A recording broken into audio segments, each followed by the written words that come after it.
This is the story of how a 19-year-old from Newport, Maine is already rewriting NBA record books and why the Dallas Mavericks might have accidentally stumbled into their next franchise savior. Cooper Flagg isn't just having a good rookie season, he's having a historically unprecedented one, breaking records that stood for decades and doing things we haven't seen since LeBron James entered the league. January 29, 2026 was the night Flagg scored 49 points against the Charlotte Hornets and became the youngest teenager in NBA history to reach that mark. That was his fourth consecutive 30-point game, making him the first teenager ever to accomplish the feat, and here's the thing. He's not slowing down, he's speeding up. When you talk about Cooper Flagg, you inevitably talk about LeBron James, and not just because they're both generational talents who entered the league young. Among all 18-year-olds in NBA history, Flagg ranks second in points per game behind only LeBron, second in assists, third in total points, and fourth in rebounds and steals. In every statistical category that matters, the only player ahead of him is a four-time MVP, widely considered one of the greatest of all time. But here's what makes this comparison even more interesting. Flagg is breaking LeBron's age-based records at a faster pace. November 10th, 2025 saw Flagg tie LeBron as the youngest to score 25-plus points when he dropped 26 against Milwaukee at exactly 18 years and 324 days old, the same age to the day.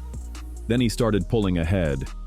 18 days later, he became the youngest ever to record 10 assists, beating LeBron's record by 12 days.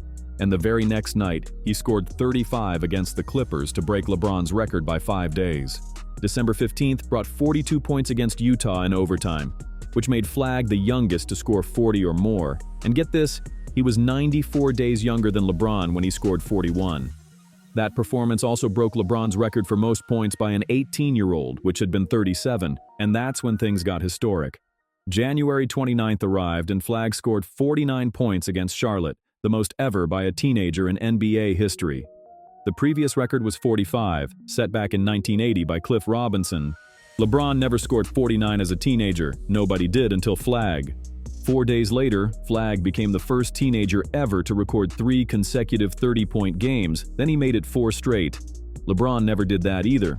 As a rookie, Flagg is actually more efficient as a scorer than LeBron was, though LeBron was the better facilitator, and their steals and blocks numbers look similar. Both were played out of position early. LeBron spent 14% of his minutes at point guard, while Flagg started 7 games there. The only player in NBA history with comparable production at age 18 to 19 is LeBron James, and on some metrics, Flagg is ahead. October 22nd marked the start of the season, and coach Jason Kidd made a bold decision. He started Flagg at point guard, a position he'd never played before in his life. The debut against San Antonio saw Flagg play as the primary ball handler and post 10 points and 10 rebounds, respectable numbers, but clearly a work in progress. 7 games at point guard produced stats that weren't pretty, 13.6 points on 38.8% shooting, so Kidd ended the experiment and moved Flagg to forward. The results came immediately, 19.9 points on 49.2% shooting over the next 34 games. But here's the thing. The experiment wasn't a failure because it revealed Flagg's willingness to sacrifice and his incredible versatility. Kidd asked an 18-year-old who'd never played point guard to run the offense against NBA All-Stars, and Flagg said yes without complaint or demands for a role change. His maturity showed when asked about it later. "I think it's a lot of pressure and a lot of responsibility that comes with being a point guard, and I don't know if I was ready for that right off the bat," Flagg admitted, taking responsibility instead of blaming the decision. What made it valuable was this. On November 28th, while playing point guard, he became the youngest ever to record 10 assists and beat LeBron's record. You don't do that without serious playmaking ability. The stint taught Flagg to read defenses from a new perspective and developed a deeper understanding of offensive flow, which meant when he moved back to forward, he was better than before. He's still averaging over 4 assists because he learned what it means to be a playmaker, not just a scorer. At 6'9" and 205 pounds, Flagg has the size to play power forward, the quickness to guard the perimeter, and now he's proven he has the ball handling to run an offense if necessary. That's not a failed experiment. That's an incredibly diverse skill set that separates good players from great ones. The Mavericks had made what many called a franchise handicapping disaster when they traded Luka Doncic to the Lakers for Anthony Davis in February 2025. Missing the playoffs followed, losing in the play-in tournament to Memphis, and they entered the draft lottery with just a 1.8% chance to get the #1 pick. Somehow, impossibly, they won it. Dallas selected Cooper Flagg first overall in June 2025, and some called it a cosmic lifeline while others said the universe intervened. Whatever it was, Dallas had their franchise player even though the GM who made the Luka trade got fired early in the season. But Flagg remained. At Duke, Flagg averaged 19 points, 7.5 rebounds, and 4 assists while shooting 48% from the field, 39% from three, and 84% from the free throw line in just over 30 minutes per game. January 11, 2025 brought Duke and ACC freshman records when he scored 42 points against Notre Dame, shooting 11 of 14 from the field and hitting 16 of 17 free throws while adding 6 rebounds and 7 assists. Duke reached the Final Four where they lost to Houston 70-67, and Flagg had 27 points, 7 rebounds, and 3 blocks in what would be his final college game. The awards came next, all of them. Flagg became only the 4th freshman to win the Wooden Award as the nation's top player, joining Kevin Durant, Anthony Davis, and Zion Williamson in that exclusive club. Consensus National Player of the Year, ACC Player of the Year, and ACC Rookie of the Year all followed, making him one of only 4 players in conference history to win both the Player of the Year and Rookie awards in the same season. His coach John Shire put it this way: "He's a savant with the game. He just really has an amazing understanding for what's required to win and how to elevate everyone around him."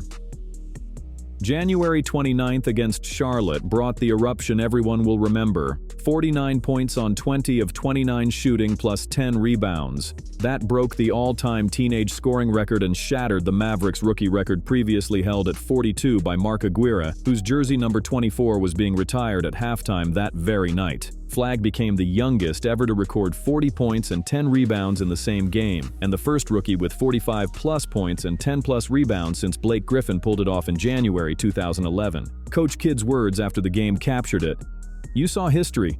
We got to see a young man play the game at a very high level. To have Mark in the building and break his record was pretty special." But Flagg didn't stop there, which is what makes this stretch so remarkable. 4 days later, he scored 36 against Boston with 9 rebounds and 6 assists, making him the first teenager ever with 3 consecutive 30-point games. Then came 32 against San Antonio, 4 straight 30-point games for a 19-year-old. Flagg is the only rookie ranking top 3 in his class in total points, rebounds, assists, blocks, and steals combined, playing elite defense while carrying an enormous offensive load. A Western Conference scouting director said it plainly: "He's better than advertised if that's possible." A West GM called him a motherfucker as the highest compliment to his competitiveness. Denver coach David Adelman offered this perspective: "When he doesn't play well, I still really like watching him play because of the way he plays. The intensity takes you a long way when you're young. He's really impressive." For the season, Flagg averages over 20 points, 6.5 rebounds, and 4 assists while shooting 48% from the field and over 53% inside the arc. The three-point shot sits at under 29%, a work in progress that everyone expects to improve.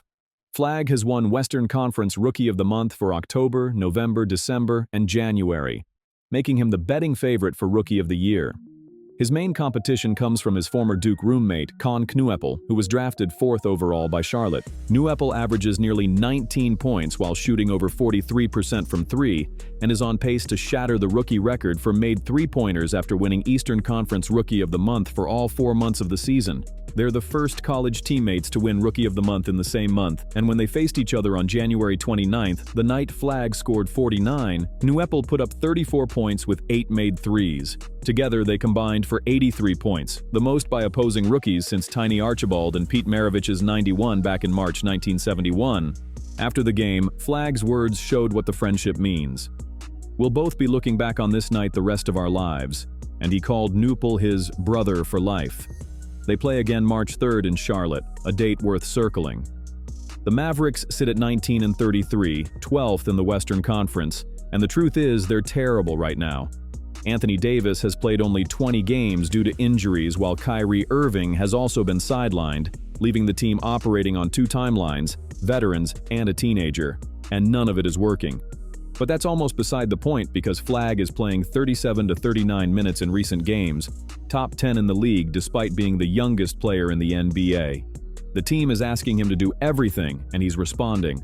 The Ringer captured the significance perfectly. We haven't seen a rookie given as much self-creation responsibility since Cade Cunningham in 2021, and Cade was 20 years old in his NBA debut.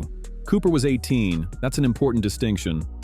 Flagg is already drawing comparisons to Larry Bird, Jason Tatum, Franz Wagner, and Scotty Barnes depending on how his game develops, and if his three-point shooting improves the way everyone expects, he could become one of the most complete players in the NBA. The offseason will bring a reworked shot mechanics program while his body continues to fill out and get stronger, and he's already studying film like a veteran by modeling his game after Larry Bird on offense and Jonathan Isaac on defense. 76ers coach Nick Nurse praised Flagg's ability to regather his composure throughout games despite mental and physical fatigue from heavy minutes and responsibilities. And that toughness combined with his physical tools in basketball, IQ, is why people use the word generational.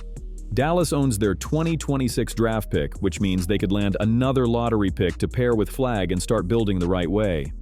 Cooper Flagg turns 20 in December, and think about that for a second. He's already broken records that stood for over 40 years, and is being mentioned in the same breath as LeBron James when it comes to age-based accomplishments.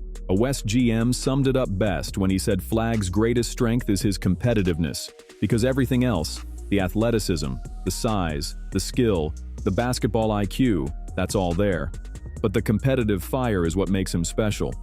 1.8%. That's the chance the Mavericks had to get the first pick when they entered the draft lottery. They got Cooper Flagg anyway, and some call it luck while others call it cosmic intervention, but whatever you want to call it, the future in Dallas suddenly looks a whole lot brighter than it did a year ago. Flagg still has over half a season left to play, which means more records will fall and more history will be made.